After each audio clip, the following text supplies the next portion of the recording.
Election मुलतवी case में supreme court का एक बहुत बड़ा फैसला आ गया और सुप्रीम कोर्ट ने जो है वो खुद ही जो है वो इलेक्शन की डेट दे दी है। 14 मई को है।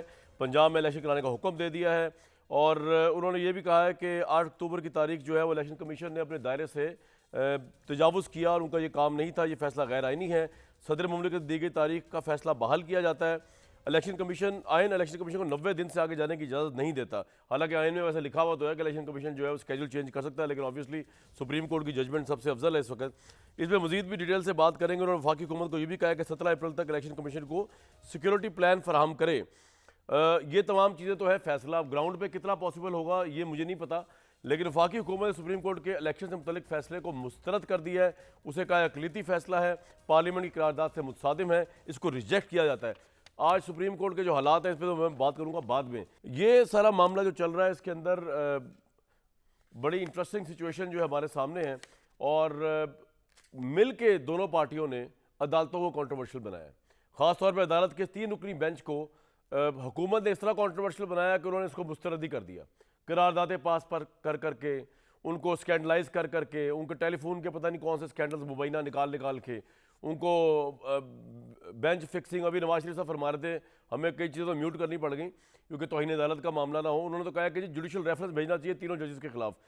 तो ये इस लिहाज से कॉन्ट्रोवर्शियल करने की कोशिश की है पाकिस्तान की तमाम पॉलिटिकल पार्टीज ने, मां सिवाय तहरीक इंसाफ के। लेकिन तहरीक इंसाफ का तो अंदाज ही नया है ना, उनका रंग ढंग ही कुछ और है। उन्होंने अपने अंदाज से ये मौजूदा कोर्ट के इन 3 जजेस को, मैं बाकी सुप्रीम कोर्ट की बात नहीं कर रहा, वो तो अपनी जगह पे, इन 3 मोतबर जजेस की बात हो रही है, इनको हुकूमत ने कॉन्ट्रोवर्शियल किया।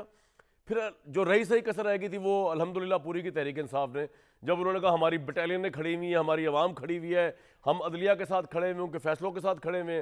भाई वो अदलिया ही क्या, दुनिया की कोई भी जिसको इंप्लीमेंट करने के लिए पॉलिटिकल पार्टीज का सहारा लेना पड़े, तो ये इसमें जजेस का कसूर नहीं, ये पॉलिटिकल पार्टी के दिमाग और उनकी जो जहतें हैं और जिस तरह वो सोचते हैं उस पर सवालिया निशान है।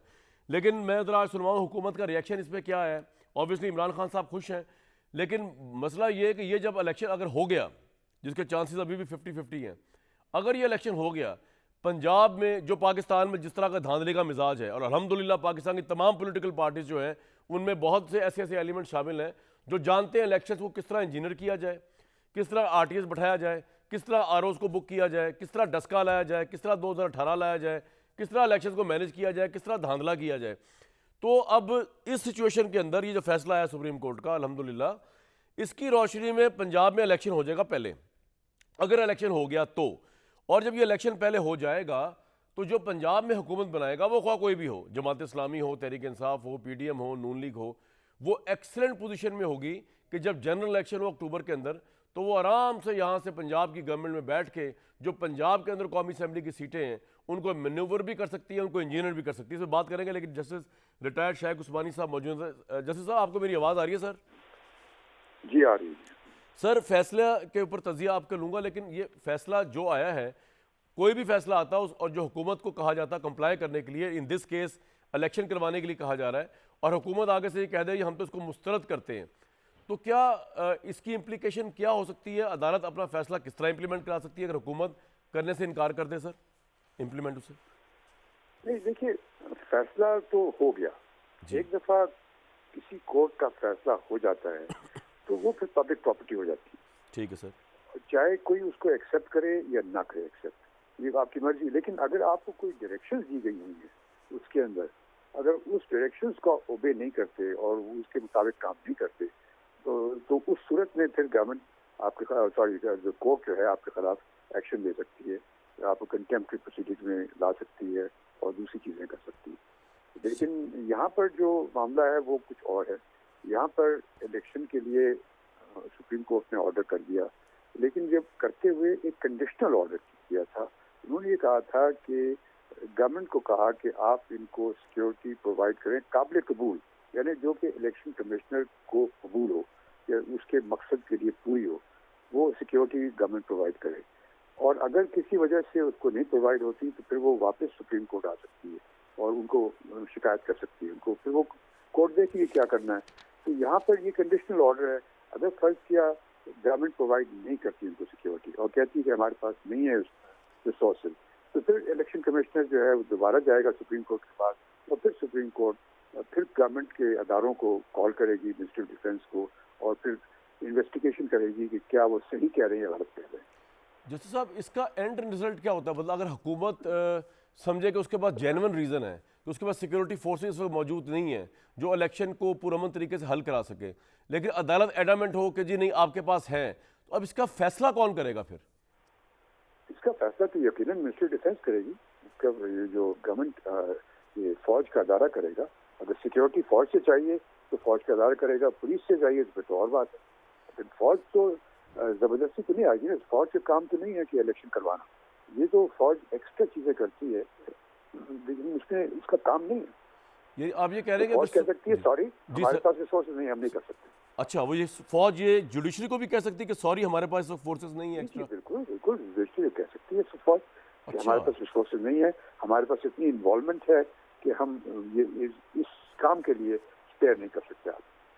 जैसे साहब, एक्चुअली मैं अगर इसका वाइडर क्वेश्चन पूछूं कि अगर कोई भी जज इस फैसले को एक लम्हे के लिए साइड पे कर दे, कोई ऐसी बात कह दे किसी से कि जी आप लेट सपोज किसी को ये कह दे कि जी आपने फैसला हो जाए दो फरीकों के दरमियान के किसी ने किसी के पैसे लिए थे और वो दूसरा साबित हो जाए कि वाकई उसने पैसे लिए थे, अब जज साहब कह दें कि आप ये 1 करोड़ रुपया इसको दें, लेकिन वो बंदा कहे मेरे पास है ही नहीं, उसकी कैपेसिटी नहीं है, और उसकी तो फिर उसमें सर क्या होता है? मतलब अगर कहने का मतलब ये है कि जिससे कहा जा रहा है वो अगर ये कहते हैं मेरी कैपेसिटी नहीं है इस फैसले को इंप्लीमेंट करने की, तो फिर क्या जुडिशरी उस मौके पे क्या करती है?